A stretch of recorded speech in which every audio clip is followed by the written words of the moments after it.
Yes, thanks for staying with us on the South Australian Sports Channel. Well, Poppy, he's been in the seat 3 months at West Adelaide. Dave Grenvold's been good enough to give us some of his time. Dave, thanks for coming in. Thanks, Phil. Thanks for having me. 3 months, mate, in the seat. What happens in 3 months? Well, he doesn't get to sit in it for a start, does it?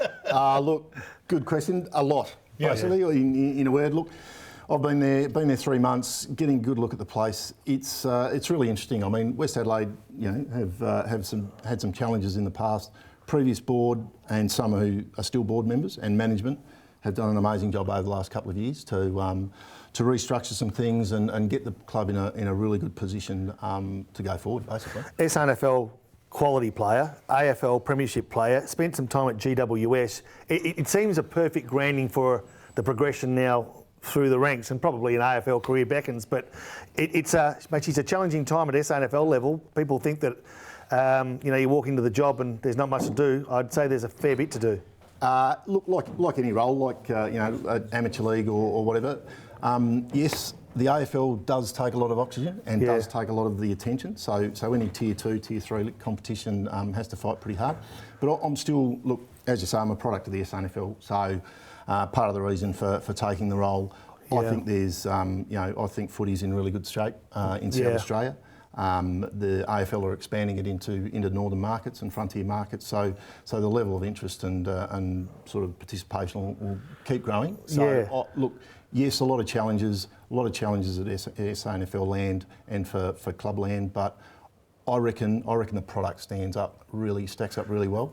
Does that small period, that small window at GWS give you an edge in some way, when you're trying to build a market, trying to expand a product? Look, it does. And look, I spent 5 years as GM commercial at the Crows as well. Yes. So I went two extremes, a brand or a club that had a really, high awareness in a footy mad state to a club with very little awareness in a traditional NRL state and territory in the fact that we're in Western Sydney.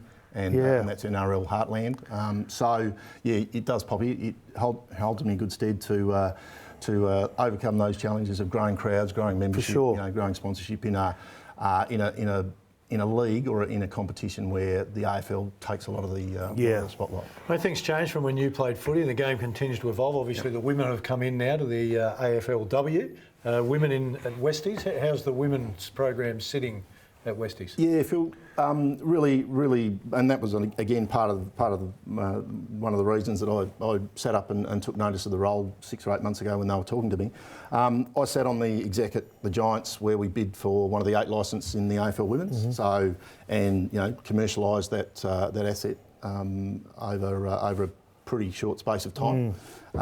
So really excited about that, and then to come to West Adelaide, they've got 3 or 4 years history of supporting women's footy.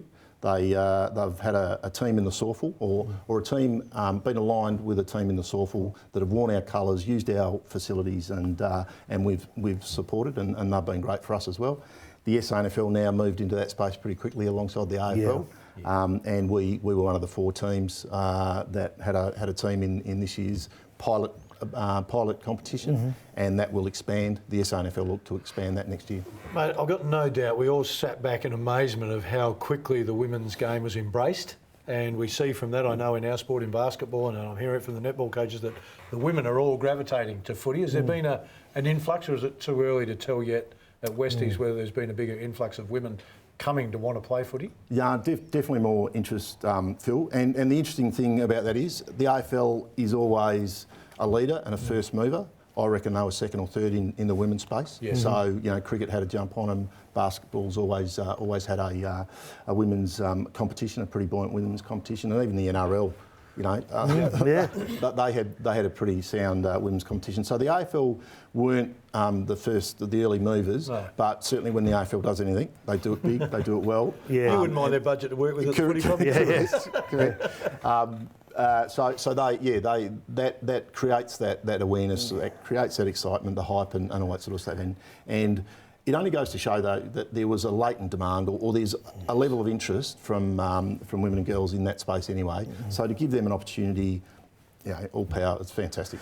When you look at the West Adelaide framework then, and the women's game is building, how does that change priorities? Because obviously you still need members, you still need success on the field for your SANFL men's team, but how do you align all those priorities? Look, I reckon it's good. Like at the Giants, we went down. The Giants then got formed an alliance with Netball New South Wales to form the Giants netball side in the new revamped Suncorp League.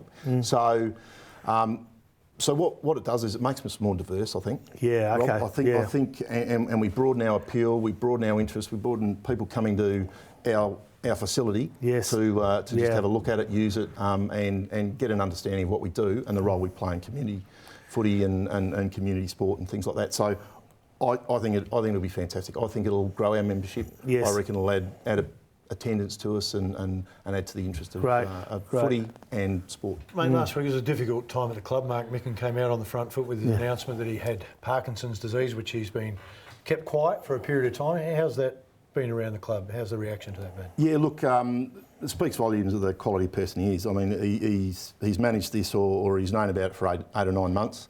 Was initially hesitant to make it public, and there was some family reasons for that totally understandable and so on. So, look, you know him well. He's one of the quality people you meet in sport and footy. So it's really sad and sort of a tragic twist, I suppose. But he's handling it really well as he handles most things. He's still focused on his footy. Cognitively, he's fine. Every conversation I've had since I got there around footy and around coaching and all that sort of stuff still tells me that he's got what it takes to be successful and all that sort of stuff. Yeah. So really challenging times for him. But he's got a dry sense of humour. He's handling with it. He's blown away by the level of interest and support since he came out and announced it. So certainly. Doesn't surprise me or people that know him or you because people generally care about him and love him. So. Yeah, look, I think that's right. I think he's just a great bloke. You can't not like the man. No matter if you played against him, coached against him, you would finish up being in love with the guy. He's that kind of bloke. Were you there when he told the players? I'm just wondering how that impacted on him because he is such a popular figure. I just imagine it was just a really moving moment. And that was one of the reasons. Look, he didn't want to declare it early. When he was first diagnosed, and he'd worked with the club and the board and so on. But then he was really battling with not being or having full disclosure with the players. So he hadn't told the players 6 months ago or 8 months ago. They were aware. He told them he had a tremor and he was managing it and dealing with it. But over a period of time, that's what tipped him over. He said, I can't keep standing in front of these guys and not being totally open and honest with them and all that sort of stuff. So when he finally told them, look, it was, typical Roberts fashion. He delivered it. He said, I don't want, nothing changes. I don't want you to sort of change, sympathise too much or anything. We're dealing with it. We're coping with it. It was pretty, rightfully so, the players sort of backed him in and said, Can you just win a game for us, though? Can you just win a game? The challenging times, don't worry about that. So look, we'd love a win. There's always next week in footy. Exactly right. So we keep rolling down that path. But look, after taking the club to their first premiership in 32 years or whatever it was, in 2015, and a really nice story because he missed out in 83 with a knee injury after playing most games. So, look, a bit frustrating that we're in the position we're in. But look, there's some reasons behind that. We need to get some players back. We've lost some players through injury. All clubs do, but we need to get a bit more depth. You've lost some beauty, so Well, Dave, appreciate your time. If you get a chance, get down to the West Adelaide Footy Club. It is a great club room. You get a nice feed down there. Go upstairs. You can even play a bit of snooker. But go and support the club more importantly. Stay with us. Still a bit more to come on the show.